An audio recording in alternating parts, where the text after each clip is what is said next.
I'm here with. Waiting for you here. I'm sorry. We're here at the playpen.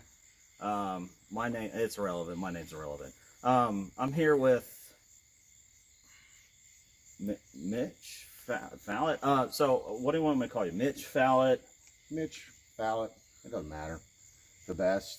I mean, number one. It's all good. Clear on the best. Okay, so the best. Let's cut to the chase. Are you the best shooter in this competition? Well, predominantly, I mean, as you look at the numbers, it does show that I am shooting the best. Finished the preseason number one. I think I beat everybody by at least 3 minutes. I mean, it's a whole competition or two right there alone. And then, of course, you got Schweitzer on the bottom. If you would have doubled my time, I still beat his ass. Yeah, I believe looking at the statistics, it does show that he was almost 12 minutes behind you. That's no surprise. Is there anyone that you would consider a threat to you in your championship? Well, this guy Schutz, he came out pretty strong in the pre-finale. I know it was a pre-shoot or a secondary shoot that he had to do, but he still came out pretty strong, and I got to give the guy props, man. He did really well.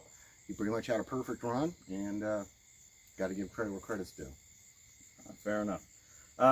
What is your response to how this finale was changed to a reset where all the shooters now have a chance to take the top spot and become the three-gun champion? Do you feel cheated because of this reset?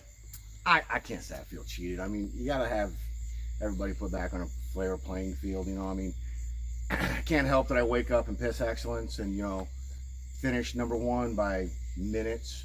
So, to give everybody else a better fighting chance, everyone got a little practice in, so it'll be all right. It'll be fun to see what happens. So, it's out there on the field, shoot your best. Absolutely, shoot your best. That includes you, Schweitzer, shoot your best. What has contributed to your success as being the top shooter? Well, like I said, I wake up in the morning and piss excellence, come from a long line of great shooters. My father's a great shooter. I've been in several competitions. I train a lot. It just these things all. So with you doing those repetitive competitions, does that give you an unfair advantage over these other shooters? I can't help it that I work hard and they don't. You can't argue with that. So let's go with a hypothetical. Of the bottom shooters, you have both the McCluskeys, you have Burton and Schweitzer. I think he's still at the bottom. I don't think he's came up yet. Were the only ones that, if they had to compete against each other, only those four were allowed to be in the finale. Of those four shooters, who comes victorious? I probably have to give a little bit of credit to the big McCluskey there. He has shown some strengths in some areas. With the pistol, he's not too bad, but with that rifle, man, I mean, he might as well just... He had terrible times with that rifle. I mean, he had to buy a new fucking rifle, he had to buy this fancy fucking optic, and, I mean, shit, just throw the fucking thing down there, and he'd probably been alright, but...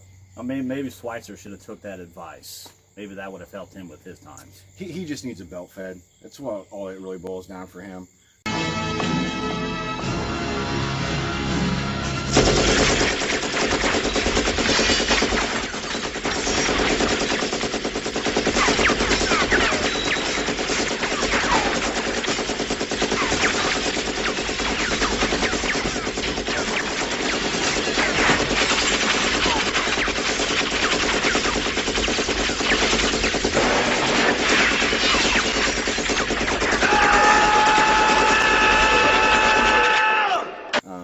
That whole spray and pray thing going down, so give him like a fucking Ma Deuce or something, he'd give him pretty good luck.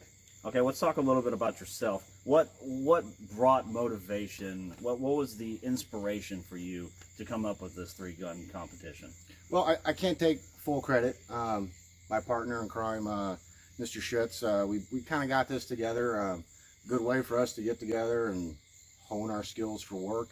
It's a good thing to do, and then it just culminated into a competition amongst us, and then we were just like, you know what, hell, let's do this three-gun thing and go from it, because we use all three guns at work, and let's have some fun. Okay. If there is a second season, are you going to participate? If you are going to participate, what do you want to see change? What needs added to this? Well, I think the only thing that really needs to be added is I'd like to take a step back. I mean, I'm still going to compete, of course, but I don't want to be It's hard to stay on the top and be the best all the time. It gets tiring. So I might try and bring some of my crappier guns out, you know, like maybe shoot it one-handed with my AK or something like that, give the other guys a chance. But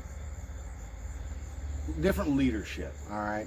It's a lot of work putting these on, and I know, you know, my partner in crime there, Schutz, has really put his heart and soul into it, and, you know, we've dropped a lot of money and stuff, our own resources into doing this, and, you know, just passing that buck would be nice, and taking a back burner, just showing up and shooting like some of these other a-holes and not have to actually have to do anything. Sure. So, you know, passing the torch to someone else. Absolutely. So they can understand the sacrifices that you had to make.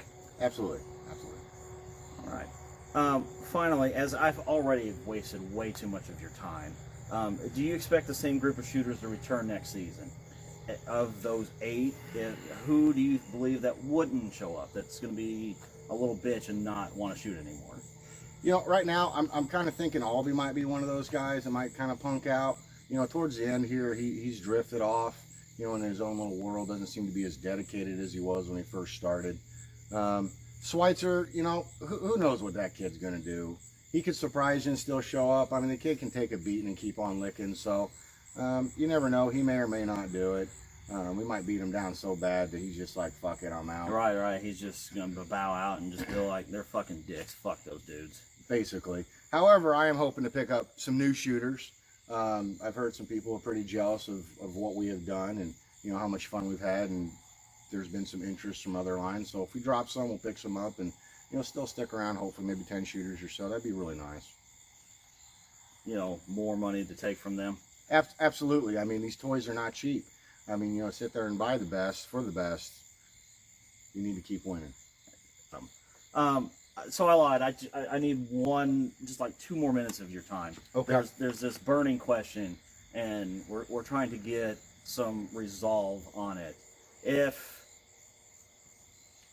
Schweitzer and a stormtrooper were in a firefight, who gets shot first?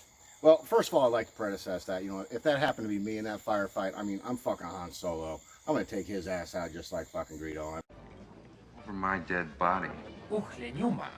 Chespo kututa Krista Krenko. Jak Oscar. Yes, I bet you have. I mean, shoot first, ask questions later, right? Sure, And- not the un-PC version. Absolutely.